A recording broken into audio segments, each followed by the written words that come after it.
ഈ എന്താ പറയുക, വർഷങ്ങൾക്ക് ശേഷം എന്ന് പറഞ്ഞുകൊണ്ട് വിനീത് ശ്രീനിവാസൻ്റെ ഒക്കെ ലോല ഹൃദയയുടെ സിനിമയൊക്കെ വന്നില്ലേ. അപ്പോൾ അതിനകത്ത് നിവിൻ പോളി അങ്ങ് തൂക്കിയിട്ട് ആട്ടി എന്നൊക്കെ പറഞ്ഞിട്ടുണ്ട്. എന്തൊക്കെയോ പറയുന്നത് ഒരു ഊള പടത്തിനകത്ത് മൊത്തത്തിൽ ഷോക്ക് അടിച്ചതിന് ഇടയിൽ ഒരു ഇച്ചിരി എന്തോ കോമഡി കാണിച്ചു പോലും. അതുകൊണ്ട് ഇപ്പോൾ പട്ടിണി കിടക്കുന്നതിന് ചിലപ്പോൾ ഒരു തീട്ടം കൊടുത്തവരെ തിന്നുമെന്ന് പറയുന്ന ഒരു അവസ്ഥയിരിക്കുന്ന സിനിമയിൽ എന്തോ ഒരു കോമഡി വന്നപ്പോൾ എന്തൊക്കെ ഇവന്മാർ പറഞ്ഞു പിടിപ്പിച്ചത്.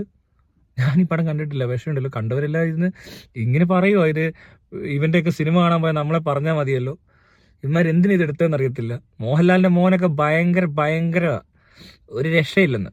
അപ്പോൾ ഞാനിങ്ങനെ ആലോചിക്കുകയാണ്, ഈ വിനീത് ശ്രീനിവാസൻ്റെ ഒരു സിനിമ എന്ന് പറയുമ്പോൾ അറിയാം, പൈങ്കിളി, പിന്നെ ഏത് കാലത്തും ഇതേപോലത്തെ സിനിമ എടുത്തിട്ടുണ്ട്. ബ്ലാക്ക് ആൻഡ് വൈറ്റിൽ മിണ്ടാഞ്ഞ കാലം തൊട്ട് ഇങ്ങനത്തെ സിനിമ എടുക്കുന്ന ആൾക്കാർ.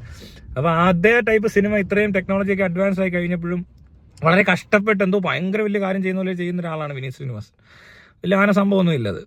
ഇനി ഇവിടെയൊക്കെ ഈ സിനിമ എന്ന് പറയുമ്പോൾ വലിയ ഇതിനെപ്പറ്റി അറിയാത്ത ആൾക്കാർ സീരിയലൊക്കെ കണ്ടുകൊണ്ടിരിക്കുന്ന ഏറ്റവും ലോ ലെവൽ ചിന്താഗതിയുള്ള വെളിവും വിവരവും എല്ലാം കുറഞ്ഞ ടൈപ്പ് ഒരു പ്രേക്ഷകനുമുണ്ട്. അവരുമായിട്ടൊക്കെ കുറച്ചുകൂടി കണക്ട് ആവുകയും ചെയ്യും. കാരണം ആ ഒരു റേഞ്ചിലാണ് പുള്ളി നിൽക്കുന്നത്. അപ്പോൾ അവൻ്റെ ലൈഫ് സ്റ്റൈൽ എന്നൊക്കെ പറയുന്നത് വെച്ച് നോക്കിക്കഴിഞ്ഞാൽ ഇപ്പോൾ ഈ സിന്തറ്റിക് സ്റ്റാർ എന്നും പറഞ്ഞുകൊണ്ട് ഇവൻ ധ്യാൻ ഏണ്ടൊക്കെ വിളിച്ച് പറയുന്നുണ്ട്, ഏത് ആൾക്കും എന്ത് വേണേലും അടിക്കാം. മനസ്സിലായി, അത് സിന്തറ്റിക് അല്ല, എന്ത് പഴം അടിച്ചെന്ന് പറഞ്ഞാലും ഏത് മണ്ടൻ ഇതെടുത്ത് ഇങ്ങനെ മണക്കുവോ തിന്നുമൊക്കെ ചെയ്ത് കഴിഞ്ഞാൽ ഇത് ഉള്ളിൽ പോവും. അത് കഴിഞ്ഞിട്ട് ഇവൻ്റെ മണ്ടത്തരങ്ങളായിരിക്കും പിന്നെ നടക്കാൻ പോകുന്നത്. അല്ലാതെ ഈ അടിച്ചതുകൊണ്ടൊന്നും പ്രത്യേകിച്ച് ഗുണമൊന്നും ഇല്ല ആർക്കും. ഓരോരുത്തരുടെ സ്വഭാവം പോലാണല്ലോ അടിയുടെ വ്യത്യാസം അറിയുന്നത്. ചിലരങ്ങ് അഡിക്റ്റ് ആവും, ചിലരടിച്ചിട്ട് വേണ്ട ചില കാര്യങ്ങൾ ചെയ്യും, ചിലരടിച്ച് അലമുണ്ടാക്കും, ചിലർ കള്ളുപിടിച്ചാൽ റോഡിൽ കിടക്കുന്നുണ്ടല്ലേ. എല്ലാവരും അങ്ങനെ റോഡിൽ കിടക്കത്തില്ലോ കള്ളുപിടിച്ചല്ലേ എന്ന് പറഞ്ഞ പോലെ ആരെങ്കിലും അടിച്ചാണ്, അങ്ങനെയൊക്കെ അത്രയൊക്കെ ഉള്ളൂ. അല്ലാതെ അതിലും വലിയ കാര്യമൊന്നുമില്ല. ഇവിടെ പല മണ്ടന്മാർ ഇതൊക്കെ മേടിച്ച് അടിച്ച് ഈ പറഞ്ഞ ഡ്രഗ്സൊക്കെ അഡിക്റ്റായി ഊമ്പി പോവുക. ഇപ്പോൾ സിനിമാ ഫീൽഡിൽ ഇപ്പോൾ ഇത് ഒരിടയ്ക്ക് ഭയങ്കര ചർച്ചയായിരുന്നു. പക്ഷേ അത് കഴിഞ്ഞപ്പോൾ അനക്കമൊന്നുമില്ല. എന്തായാലും ഈ കാണിച്ചു കൊടുത്താണ് ഇതിൻ്റെ ഒന്നും ആവശ്യമുള്ളതായിട്ട് തോന്നുന്നില്ല ഇവർക്കൊന്നും. ഇവരൊക്കെ നോർമലായിട്ടിരിക്കുന്നത് നോർമലായിട്ടിരിക്കുമ്പോഴും ഉള്ള വ്യത്യാസം എന്ന് പറഞ്ഞാൽ നോർമലായിരിക്കുമ്പോൾ ഒരു ലോലനോ അല്ലെങ്കിൽ ഊളയായിരിക്കും. അത് കുറച്ചുകൂടെ ഊളത്തരോ അല്ല ലോലതയോ കൂടുമെന്നാണ് എനിക്ക് തോന്നുന്നത്. പക്ഷേ ഈ പ്രണവ് മോഹൻലാൽ എന്ന് പറഞ്ഞ ആൾ, അവൻ്റെ ഒരു രീതിക്ക് ഒരു സിനിമ ഇവിടെ അക്സെപ്റ്റ് ചെയ്യാൻ പറ്റത്തില്ല നമ്മുടെ പൊതുജനത്തിന്. പ്രണവിൻ്റെ ഒരു ലൈഫ് സ്റ്റൈൽ വെച്ചിട്ട് പ്രണവ് കണ്ട കാര്യങ്ങളും കേട്ടതുമായിട്ടുള്ളൊരു ലൈഫ് സ്റ്റൈൽ ടൈപ്പ് ഒരു സിനിമ എടുക്കുകയെന്ന് വിചാരിക്കുക. അല്ല, സിനിമയുടെ ഒരു സ്കോപ്പ് നിങ്ങളൊന്ന് ചിന്തിച്ച് നോക്ക്. ഈ പ്രണവ് നടക്കുന്നു, ലോകം മൊത്തം കറങ്ങി നടന്നു എന്ന് പറയുന്നു, അവിടെ ഇവിടെയൊക്കെ തിണ്ടിത്തിരിഞ്ഞ് നടക്കുന്നു. ഇവൻ പലതും കണ്ടും കേട്ടും പലയിടത്തും കൂടിയും കറങ്ങിയൊക്കെയാണല്ലോ പോകുന്നത്. പുള്ളിയുടെ ഒരു ജീവിത രീതി എന്ന് പറയുന്നത് വേറെയാണ്. അഭിനയിക്കാൻ അറിയത്തില്ലായിരിക്കും. പക്ഷേ മോഹൻലാലും ഈ പറഞ്ഞ പോലത്തെ മോഹൻലാലിൻ്റെ ലൈഫ് സ്റ്റൈലൊക്കെ സിനിമയാക്കാൻ പറ്റത്തില്ല എന്ന് പറഞ്ഞ പോലെ ഒരു എക്സ്ട്രീം ലെവലിൽ നിൽക്കുന്ന വേറൊരാളായിരിക്കും. ഇപ്പോൾ മോഹൻലാലിൻ്റെ വൈഫിനെ പറ്റിയാണെന്ന് പറഞ്ഞാലും ആന്റി പെരുമാറിനെ പറ്റിയാണെങ്കിൽ പോലും, അല്ല മമ്മൂട്ടിയുടെ കാര്യമാണെങ്കിൽ പോലും, ഇവരുടെ ഒന്നും പേഴ്സണൽ ലൈഫിനെ പറ്റിയുള്ളൊരു സിനിമ അങ്ങനത്തെ ഒരു സാധനമൊക്കെ ഇവിടെ കേരളത്തിലൊന്നും ഒരിക്കലും ഇവിടുത്തെ സിനിമാടന്മാരുടെ പൊതുവെ അവരുടെയൊക്കെ ജീവിതം ഇങ്ങനെയാണ് എന്ന് പറഞ്ഞുകൊണ്ട് പോർട്രേ ചെയ്യുന്ന ടൈപ്പ് ഒരു സിനിമ വന്നാൽ പലർക്കും ഉൾക്കൊള്ളാൻ പറ്റത്തില്ല. അല്ലെങ്കിൽ ഇവർ ചിന്തിക്കുന്ന പോലെ ഇപ്പോൾ പ്രണവ് മോഹൻലാൽ കഥ എഴുതി സംവിധാനം ചെയ്ത് കൊണ്ടുവന്ന് കരുതുക, അവൻ കണ്ടതും കേട്ടതായിട്ടുള്ള സ്ഥലങ്ങൾ റിക്രിയേറ്റ് ചെയ്യുകയെന്ന് വിചാരിക്കുക. ഇവിടെ ഉള്ളവന്മാരുണ്ടല്ലോ ഇവൻ്റെയൊക്കെ കുരു പൊട്ടി ചാവും. പക്ഷേ വിനീത് ശ്രീനിവാസൻ ആ പ്രശ്നമില്ല. കാരണം വിനീതിനെ സംസാരം കേട്ടാൽ അറിയാം, അല്ലെ വിനീതിൻ്റെ പരിപാടി കണ്ടാൽ അറിയാം വിനീത് എന്താന്ന്. പിന്നെ വിനീത് കുറേ നാളായിട്ട് ഇതേപോലത്തെ പടങ്ങൾ തന്നെ എടുത്ത് അങ്ങനെ അങ്ങ് ജീവിച്ചു പോവുക. പ്രണവ് അതിനൊന്നും ശ്രമിക്കുന്നുമില്ല. അഭിനയിക്കാനൊന്നും അറിയാവുന്നവരൊന്നും അല്ല ഇവർ. ഈ പ്രണവും ധ്യാനും ഒക്കെ ചുമ്മാ ഇങ്ങനെ മക്കളായതുകൊണ്ട് അങ്ങ് കയറിയും പോയി. ദുൽഖറും എല്ലാം കണക്കാ. ദുൽഖറിൻ്റെ ഒക്കെ വില പോയി ഏകദേശം മനസ്സിലായി എല്ലാവർക്കും. വലിയ ദുൽഖിയൊന്നും ഇല്ലെന്ന് അല്ലേ. പിന്നെ ഹിന്ദിയിലൊക്കെ പോയാൽ നൈസായിട്ട് അങ്ങനെ നിന്ന് പോയി. ഇപ്പോൾ ഏതോ സീരീസിലൊക്കെ ഉണ്ട് അങ്ങനെയൊക്കെ. ഇപ്പോൾ പുതിയ ആളുകൾ വന്നു, ഒരുപാട് പുതിയ സംവിധായകന്മാരും നടന്മാരും ഒക്കെ കയറി വരുന്നുണ്ട്. അതിനിടയിൽ ഇനിയിപ്പോൾ സിനിമ എന്ന് പറയുന്നത് അങ്ങനെ സൂപ്പർ സ്റ്റാറിനൊന്നും പ്രതീക്ഷിക്കുകയും വേണ്ട. ആ കാലഘട്ടമൊക്കെ കഴിഞ്ഞു.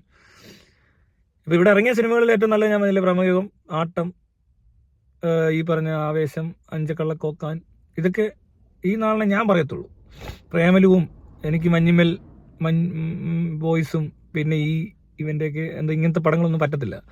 ഇതെല്ലാം ആവറേജ് മൂവീസ്, ഏതൊരുത്തിനും ചെയ്ത് കാണിക്കാൻ പറ്റുന്ന ടൈപ്പ് സാധനമൊക്കെ ഉള്ളൂ. ഈ വന്ന കാലത്ത് ഈ എന്താ പറയുക, ഗുഹയും അതുപോലത്തെ ഒരു സെറ്റ് ഇട്ടിട്ട് അതിനകത്ത് കിടന്ന് കുറേ ഇമോഷൻസ് വർക്ക് ചെയ്യുന്നതിനകത്ത് ഭയങ്കര വലിയ ഒന്നും ഇല്ല, നമുക്കറിയാം. പക്ഷേ പ്രമേയം അങ്ങനെയല്ല. പ്രമേയത്തിനകത്ത് കുറച്ച് പണിയുണ്ട്. അതൊരു പരീക്ഷണം തന്നെയാണ്. തീർത്തും ഒരു എക്സ്പെരിമെൻ്റൽ മൂവി പ്ലസ് കുറച്ച് മെനക്കെട്ട് ചെയ്തെടുത്തേക്കുക.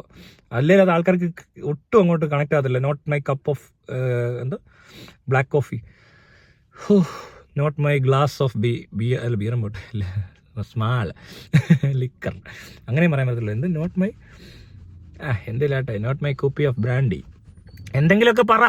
എങ്ങനെയാണേലും അത് നടക്കത്തില്ല. അങ്ങനെ ആയി പോയേനെ. മറ്റേ കപ്പ് ഓഫ് ടീം കൊണ്ട് വന്ന ആളെ അറിയാമല്ലോ, അവനെപ്പോലൊക്കെ ആയിപ്പോയനെ. എന്തോ ഭാഗ്യത്തിന് അതൊന്നും സംഭവിച്ചില്ല. അപ്പോൾ നമ്മൾ പറഞ്ഞു വന്ന കാര്യം എന്താണെന്ന് വെച്ചാൽ, ഈ ഊളപ്പടമൊക്കെ കണ്ടിട്ട് ഒരു കൊച്ചു സീനും കാണിച്ചപ്പോൾ തന്നെ തൂക്കിയിട്ട് ആട്ടി എന്നൊക്കെ പറഞ്ഞുകൊണ്ട് ഇങ്ങോട്ട് കൊണ്ടുവരുമ്പോഴേ ഇത് കാണുന്നവർ എന്ത് വിചാരിക്കുന്നു എന്ന് ആലോചിക്കണ്ടേ അല്ലേ? എല്ലാവരും പൊട്ടന്മാരൊന്നും അല്ലല്ലോ, പൊട്ടന്മാരെ പറ്റിച്ചു ഓക്കെ, പക്ഷെ ബാക്കിയുള്ളവരൊക്കെ എന്ത് വിചാരിക്കും? ഉള്ള കുറേ കൂറകളുണ്ട് ഇവിടെ, അങ്ങനത്തെ നൊസ്റ്റുള്ള ടൈപ്പ് എന്ത് പറയണ്ടേ അളിഞ്ഞതുങ്ങൾ. പിന്നെ ഞാൻ മനസ്സിലാക്കിയെടുത്തോളം ഇപ്പോൾ ക്യാമ്പസ് എന്ന് പറയുമ്പോൾ എല്ലാത്തരം ആൾക്കാരും ഉണ്ട്. അതിനകത്ത് അടിച്ച് പൊളിച്ച് നിർത്തി നടക്കുന്നവന്മാരും ഉണ്ട്, കള്ളു പിടിച്ച് നടക്കുന്നവരും കഞ്ചാവ് അടിച്ച് നടക്കുന്നവരും, ഇപ്പോൾ MDMA LSD അടിച്ച് നടക്കുന്ന പിള്ളേരുണ്ടാവും. പിന്നെ മലയാളം പാട്ട് മാത്രം കേൾക്കുന്നവരും മലയാള സിനിമ മാത്രം കാണുന്നവരും ഉണ്ടാവും. ദിലീപിൻ്റെ ഫാൻസും മോഹൻലാലിൻ്റെ ഫാൻസും മമ്മൂടെ ഫാൻസും ഒക്കെ ഉണ്ടാവും. അപ്പോൾ അതിനകത്ത് ഏറ്റവും കൂടുതൽ എനിക്ക് വന്ന് ക്ലാസ് കട്ട് ചെയ്തകത്തിരുന്ന അല്ലെങ്കിൽ വലിയ അലമ്പില്ലാതെ ജീവിച്ചു പോകുന്നവരുടെ എണ്ണമാണ് കൂടുതൽ. ഒരു കോളേജിൽ തന്നെ 10 അലമ്പന്മാരൊക്കെ മാക്സിമം കാണത്തുള്ളൂ അല്ലേ, ശരിക്കും അലമ്പുന്നവന്മാരെന്ന് പറഞ്ഞാൽ. അവർ ചിലപ്പോൾ ഒരു ക്യാമ്പസിൽ മാത്രമായിരിക്കത്തില്ല നിൽക്കുന്നതും, എവിടെയെല്ലാം പോകുന്ന അവർക്ക് തന്നെ അറിയത്തുണ്ടാകത്തില്ല അല്ലേ, ഏതൊക്കെ ട്രിപ്പ് എവിടെയൊക്കെ നടത്തി, അല്ലെങ്കിൽ രാത്രിയും പകലും ഇല്ലാതെ എവിടെയൊക്കെയോ കറങ്ങി, അങ്ങനെയൊക്കെ നടക്കുന്നവർ വളരെ കുറവാണ്. ഇപ്പോൾ ബാംഗ്ലൂർ ആണെങ്കിൽ പോലും ഇവിടുന്ന് പോയതിനകത്ത് അതുപോലെ പൊളിച്ചിട്ട് വന്നേക്കുന്നവർ കുറവാണ്. അവരെയൊക്കെ നമുക്ക് അറിയാം, അവിടെ ചെന്നാലും അറിയാം ഇവന്മാർ അവിടെ ഭയങ്കര തകർപ്പാണ്. അതിന് കുറച്ച് പൈസയുടെ ആവശ്യമുണ്ട്, പിന്നെ പൈസ ഇല്ലെങ്കിൽ അതുപോലെ ധൈര്യം വേണം, അല്ലെ പിന്നെ രംഗണനെ കണ്ടുപിടിക്കണം. അങ്ങനത്തെ കഥകളൊക്കെ അവിടെ ഒത്തിരി ഉണ്ട്. അങ്ങനത്തെ അത് ഇറങ്ങി തിരിച്ചവർക്കേ അറിയത്തുള്ളൂ. അല്ലാതെ ഈ പറഞ്ഞ പോലെ പഠിക്കാൻ പോയി ക്യാമ്പസിനകത്ത് ചുറ്റിപ്പറ്റി നിന്ന് അവിടുത്തെ ക്യാൻറ്റീനും ലൈബ്രറിയും പ്രേമവും മരചുറ്റിക്കളിയും PGയും ഏതോ ഒരു അപ്പുറത്തുള്ള അങ്കിളും, മനസ്സിലായില്ലേ?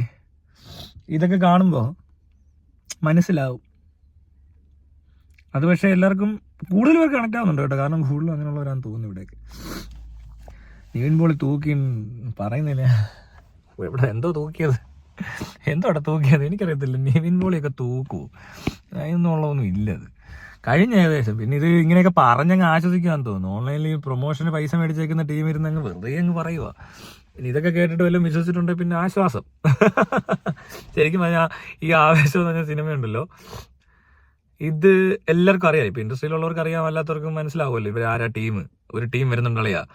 അപ്പോൾ അതിന് മുമ്പ് നമ്മുടെ ബ്ലസ്സി എന്നൊക്കെ പറയുന്ന ടീമൊക്കെ കൂടെ വന്നിട്ട് നോയമ്പെങ്കിൽ നോയമ്പ് പോട്ടമായി തിയേറ്ററിൽ ആൾ ഉള്ളത് വന്നാൽ മതി, മറ്റേൻ്റെ കൂടെ അങ്ങനെ ഇറക്കിയ ഒരു പട്ടി പോലും ഇതൊന്നും വന്ന് കാണത്തില്ലെന്ന് മാത്രമല്ല, ആ പടം എങ്ങനെ കണ്ടിട്ട് ഇറങ്ങി ഇത് കണ്ടിട്ട് അടുത്ത ദിവസം ഇരുന്ന് കണ്ടു കഴിഞ്ഞാൽ കൂവും. എന്നിട്ട് ഒന്നുമില്ല അതിന് വേണ്ടി ചെയ്ത് മറ്റേതിനകത്താണല്ലോ കൂടുതൽ പണിയുള്ളത്. ഒരു ഡയറക്ടർക്ക് പണി, ആർട്ട് ഡയറക്ടർക്ക് പണി, കോസ്റ്റ്യൂം ചെയ്തവന് പണി, ആക്ഷൻകാരന് പണി. അല്ലാതെ ഇവിടെ ചുമ്മാ കരിവാരി തേച്ചുകൊണ്ട് പൃഥ്വിരാജുണ്ടി അലറുകയും കരയൊക്കെ ചെയ്യുന്നതൊക്കെ വലിയ സംഭവമൊന്നും അല്ല. അത് ഇതിൻ്റെ കൂട്ടത്തിൽ ഇറക്കണമെന്ന് എന്നാൽ കാണാൻ 8 നില പൊട്ടിയിട്ട് തൂറിവാരി മെഴുകി ഓടുന്നത് തിയേറ്ററിൽ ആൾ വരത്തില്ല, എത്ര തള്ളിയാലും വരത്തില്ല. അതിന് പൃഥ്വിരാജ് ഇതിൻ്റെ കൂട്ടത്തിലൊന്നും തള്ളാൻ കൊള്ളത്തില്ല. അതിന് ഫഹദ് ഫാസിലിൻ്റെ ഇപ്പോൾ അങ്ങനെയാണ് ഫഹദ് ഫാസിലിൻ്റെ ഒരു പടം, പൃഥ്വിരാജിൻ്റെ പടം, ഇപ്പോൾ ധ്യാൻ്റെ പടം, ഞാനല്ല വിനീത് ശ്രീനിവാസനാണ് കൂടെ ഒന്നിനെ കൊണ്ടിടണമെന്ന് ഇവർ പറഞ്ഞേനെ ഓടിയാനെ എല്ലാം കൂടെ. ഈ വിനീത് ശ്രീനിവാസനും മറ്റേ എന്താ പ്രണവൊക്കെ കൂടെ കാണിച്ചതിന് അധികം ഭയങ്കര സംഭവമൊന്നും ഉണ്ടായിട്ടില്ല. ഈ ഓൺലൈൻ മീഡിയക്കാരിരുന്ന് തള്ളുന്നതല്ലാതെ ആരും പറയുന്നില്ല, റെക്കമെൻഡ് ചെയ്യുന്നില്ല ആൾക്കാർ, മനസ്സിലായോ? പിന്നെ കമൻസിലൊക്കെ വന്നിരുന്ന് പറയുന്നതിനകത്ത് 50% കമൻറ്റ് തൊഴിലാളികളും ഇവരുടെയൊക്കെ വിവരം കുറഞ്ഞ തീരെ നിവൃത്തിയില്ലാത്ത ആരാധകരുമൊക്കെയാണ്. അല്ലാതെ പബ്ലിക്കൊന്നും അതൊന്നും അങ്ങനെ വലിയ കാര്യമായിട്ട് പറയുന്നില്ല, ഒരിടത്തും പറയുന്നില്ല. നമുക്കാണല്ലോ ഒരുപാട് ടൈപ്പ് പ്രായത്തിൽപ്പെടുന്ന അല്ലെ പല തരത്തിലുള്ള എസ്തെറ്റിക് സെൻസ് വർക്ക് ചെയ്യുന്ന, ഇനി അതല്ല തീരെ ബോധം വെളിവില്ലാത്ത ടൈപ്പ് ആൾക്കാർ വരെ കമ്പനിയുണ്ട്. ഇവിടെ ഒന്നും ഈ സൈസ് ഈ പടത്തെ പറ്റി ഒന്നും പറഞ്ഞു കേട്ടില്ല. പക്ഷെ ആവേശത്തെ പറ്റി എല്ലാവരും കാണുമ്പോൾ ചോദിക്കുന്നുണ്ട്, ആവേശം കണ്ടോ? ഞാൻ വേണ്ടി കണ്ടു, ഇനി ഒന്നുകൂടെ കാണുന്നുണ്ടെന്ന്. ഒന്നുകൂടെ കാണുന്നത് വെറുതെ രസമല്ലേ, സമയങ്ങൾ. ഇപ്പം നമ്മളിപ്പോൾ ഞാൻ എങ്ങനെയാണെന്ന് ഞാൻ പറയാം, എനിക്കൊരു പടം ഇഷ്ടപ്പെട്ട ചിലപ്പോൾ എന്നെ 2 പ്രാവശ്യമൊക്കെ വെറുതെ കാണും. അതിന് ആ ഒരു ഭംഗിയുണ്ടെങ്കിൽ 2, 3, 4 ഒക്കെ കാണും. പക്ഷെ അതിന് പകരം ഞാൻ പോയിട്ട് മറ്റേത് കാണത്തില്ല, ഒന്ന് കണ്ടെന്ന് കരുതി വേറൊരു, മനസ്സിലായില്ലേ? നമുക്കിപ്പോൾ ഒരു സ്ഥലത്തെ ഫുഡ് ഇഷ്ടപ്പെട്ടു, നല്ലതായിരുന്നു, അവിടെ തന്നെ ഞാൻ വീണ്ടും ഒരു 3 പ്രാവശ്യം 4 പ്രാവശ്യം അതേ ഫുഡ് തന്നെ കഴിച്ചെന്നിരിക്കും. പക്ഷേ എന്ന് പറഞ്ഞാൽ അടുത്ത ദിവസം പോയി അപ്പുറത്തോട്ട് മാറി വളിച്ചൊന്നും മേടിച്ച് തിന്നാൻ ഞാൻ തയ്യാറല്ല. അതുകൊണ്ടാണ് മറ്റവന്മാരുടെ പടം ഒന്നും പോയി കാണാത്തത്, മനസ്സിലായോ? ഒരു പടം കണ്ടിട്ടപ്പെട്ട വേണം 2 പ്രാവശ്യം കണ്ടാൽ പോലും മറ്റേതിന് അത്രയും ബോറടിക്കത്തില്ല, അല്ലെങ്കിൽ നമുക്കങ്ങ് ദേഷ്യം വരത്തില്ല, നമുക്ക് നമ്മളോടൊരു പുച്ഛം തോന്നത്തില്ല, അല്ലെങ്കിൽ നമുക്ക് നമ്മളെ തന്നെ എന്തോ പോലെ തോന്നത്തില്ല. ഇവൻ്റെയൊക്കെ പടം വന്നിരുന്നത് കണ്ടോ, അയ്യോ ഇതെന്ത് ഗതികേട്, ഞാൻ അത്രയ്ക്ക് അവസ്ഥയെപ്പെട്ടോ എന്നൊക്കെ വരുന്നൊരു സാധനം ഉണ്ടല്ലോ. എനിക്ക് എന്ത് പറ്റി, ഈ കൊച്ചു മനുഷ്യൻ എന്ത് പറ്റി, ഈ എന്താ പറ്റി, ഇതെന്താ പറ്റി പറയൂ, എനിക്കറിയത്തില്ല, നീ പറ. എന്ത് രസമാണ് അവന്മാരുടെ പരിപാടി, എനിക്കത് ഭയങ്കരമായിട്ട് ഇഷ്ടപ്പെട്ടില്ല. ചെറുക്കിനെ തൊപ്പി വെച്ചവനും മറ്റവനും അടിപൊളിയാണ്. എന്താടാ കൊച്ചു കേരളത്തിൽ പറ്റി, നീ പറയടാ, എനിക്കറിയത്തില്ലെന്ന്. അതൊട്ടും ഓർമ്മല്ല എന്നാൽ ഭയങ്കര ക്ലാസ് ആയി പോയത്. കിടില സാധനം കേട്ടോ. ഷോ അടിപൊളി കണ്ടന്റ് അല്ല, അവരുടെ അവതരണം, അവരുടെ ഒരു പ്രസന്റേഷൻ സ്റ്റൈലും അവരുടെ ഒരു ആക്ടിങ്ങും അല്ലെ ഡയലോഗ് ഡെലിവറിയും എന്തൊക്കെയാണ് പറയണ്ടത് അതിന്, അതൊക്കെ നല്ലതാണ്. എന്താണ് സംഭവിക്കുന്നേ? എടാ എന്താണ് ഈ കൊച്ചു കേരളത്തിൽ പറ്റി എന്താ പറ്റി, എന്തൊക്കെയാ നടക്കുന്നില്ല, എന്തൊക്കെയാ നീ പറ എന്തൊക്കെയാന്ന് എനിക്കറിയത്തില്ല എന്നൊക്കെ. അതൊന്നും കൂടുതൽ അളിക്കാതെ. പിന്നെ ഈ ശ്രീകാന്ത് വെട്ടിയാരുടെ കഴിഞ്ഞ ദിവസം വേറൊരു കോമഡി ഉണ്ടായിരുന്നു, എന്തോ അതും നല്ല രസം ഉണ്ടായിരുന്നു. ഒരുത്തിന് പേടിച്ച് ഇവൻ ഭയങ്കര വില്ലനാ, അവൻ ഇടയ്ക്ക് കാണിക്കുന്ന കോമഡിയൊക്കെ പറയുന്നുണ്ടായിരുന്നു, അത് നല്ല രസം ഉണ്ടായിരുന്നു. അപ്പോൾ അങ്ങനെ കുറെ രസമുണ്ട് ഇതൊക്കെയാ കേട്ടോ. അപ്പം